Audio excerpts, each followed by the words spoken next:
South Jersey, down a little town called Millville.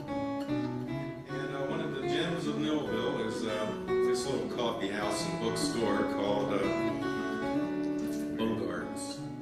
Now, a couple years ago, I wanted to write a song about Bogarts, and I went to see the proprietor, and I asked her if she could tell me a little bit about herself and how this all came to be. And we started off by, I asked her what her name was, since I'd heard her called Amy, I'd heard her called Abby, and she said, well, I answer to both of those. And I also answer to Margaret. So I said, well, what's your real name? She wouldn't tell me. Matter of fact, she wouldn't tell me anything. So I said, listen, if you don't help me out here, I'm going to have to make stuff up about you. She said, well, she was all right with that, as long as it wasn't nothing too bad. I couldn't promise her that.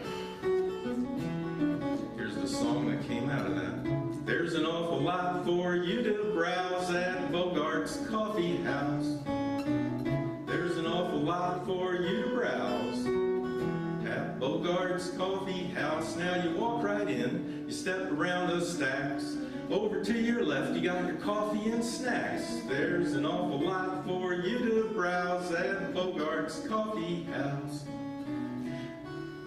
About 2 years ago, a friend and I went to Millville looking for Abby's famous coffee house, bookstore, and creative emporium. Now, we had heard of the fabulous elixirs that one could partake of there, and the exquisite brownies and gingerbread guys, the ingestion of which were said to loosen the wing nuts of the imagination and impart unfettered communion with the muses. There we were looking around, and we looked up and saw the sign, and the sign said High Street. Well, we figured this had to be the place, and there could be no better place to be. So we eagerly went up one side of the street and down the other side of the street looking for Abby's, and we even stood in the middle of the street risking arrest for jaywalking and creating a public nuisance. Being the kind of guys we were, we even asked passers-by for directions. Well, now some folks said her name was Abby, but there was some folks who said her name was Amy. And there was even some folks who said her name was Margaret. There was some folks who admitted they never actually seen her and couldn't say for sure if she was even a woman. Or a man cross-dressing as a woman. Or a woman disguised as a man cross-dressing as a woman. Yes, it was all very confusing, and it made our heads hurt, but we were gonna get to the bottom of it.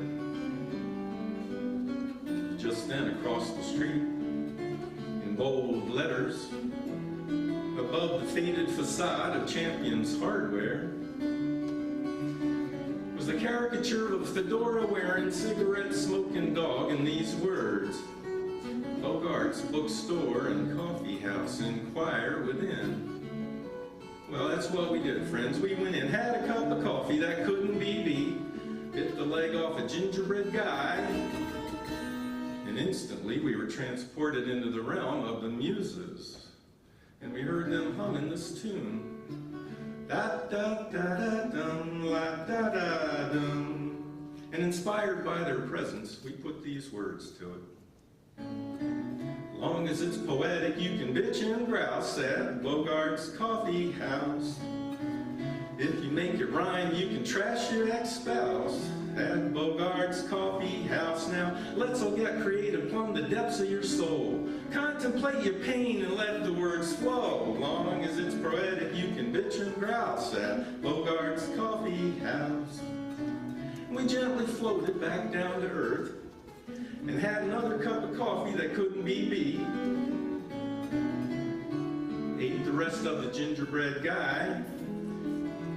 We marched out into the harsh light of day, confident in the knowledge that, armed with poetry, we could face anything that life threw at us.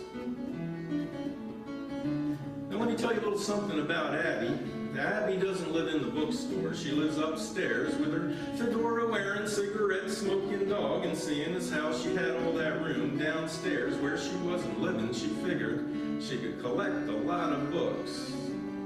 Pretty soon she had stacks of books along this wall, and there was stacks of books along that wall, and there was stacks of books stacked up upon stacks in the middle, and they was full of all kinds of knowledge. I mean, there was picture books, and books full of ideas, and books full of words completely disconnected from any rational thought process whatsoever. Not unlike some of our political discourse these days.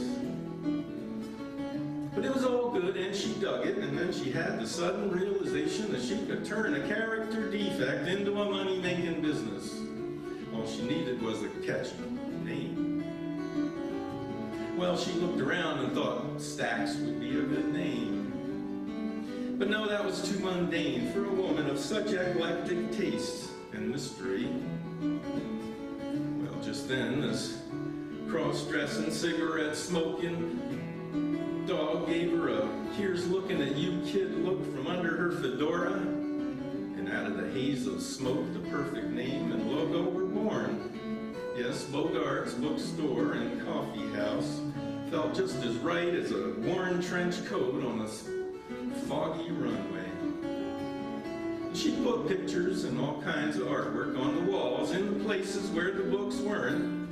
And pretty soon, Bogart's became known throughout the land as a place where creative juices flowed like rainwater in a gutter after a thunderstorm. That's not what I come to talk to you about tonight.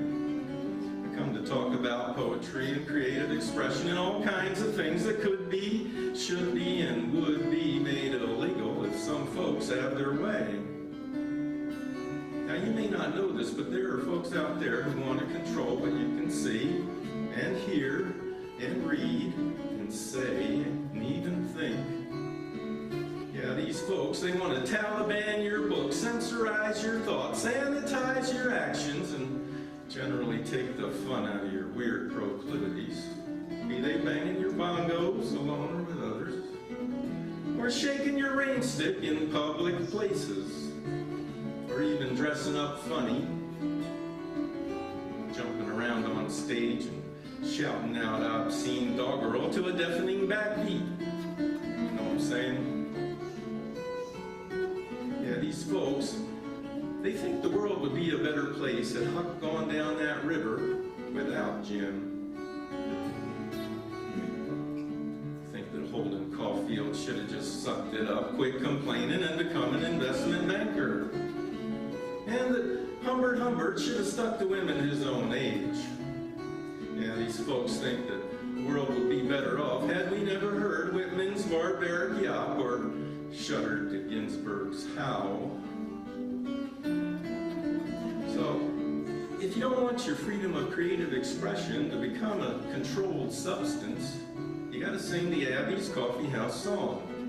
Now, if one person went to the steps of City Hall, sang a chorus to Abby's Coffee House, well, they'd probably just think he's crazy and ignore him. But if two people went to the steps of City Hall, sang a chorus of Abby's Coffee House in harmony, well, they'd probably think it's some weird gay marriage thing and just give them their papers and send them on their way. Go back to making their backroom deals and playing euchre with our tax dollars. But if three people, can you imagine three people going to the steps of City Hall singing a chorus of Abby's Coffee House? Why, friends, they might think it's a movement, and that's what it is. It's the Abby's Coffee House movement for the preservation of our freedom of creative expression, and all you got to do to join is sing it along with me the next time it comes around on the guitar with feeling. Now, I realize most of you weren't paying a damn bit of attention at the beginning of the song, and you have no idea what the chorus to Abby's Haunt is. So I'm going to review it just a little bit for you so as you don't embarrass yourselves. Now, you might remember we walked in and discovered there was an awful lot to browse, and then we walked around and found out there was even more to browse, and then we went around the stacks, had some snacks, and found out there was even more to browse.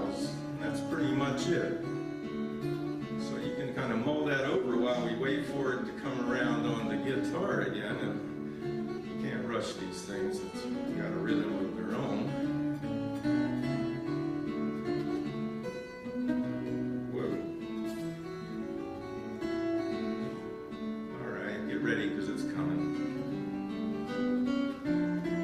All right, take a breath, wet your lips. There's an awful lot for you to browse at Bogart's Coffee House. There's an awful lot for you to browse at Bogart's Coffee House. Now you walk right in, you step around the stacks. Over to your left, you got your coffee and snacks. There's an awful lot for you to browse at Bogart's Coffee House. Well, that wasn't too bad, but you know, I heard you're a real folk song sing-along kind of crowd, so I figured the bar ought to be a little higher. Now, I mean, I know you're not the Mormon Tabernacle Choir, but I'm not Arlo. So let's try it again, this time with 5-part harmony feeling.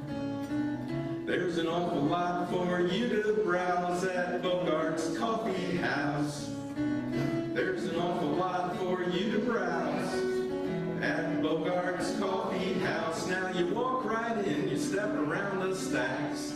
Over to your left, you got your coffee and snacks. There's an awful lot for you to browse at Bogart's Coffee House.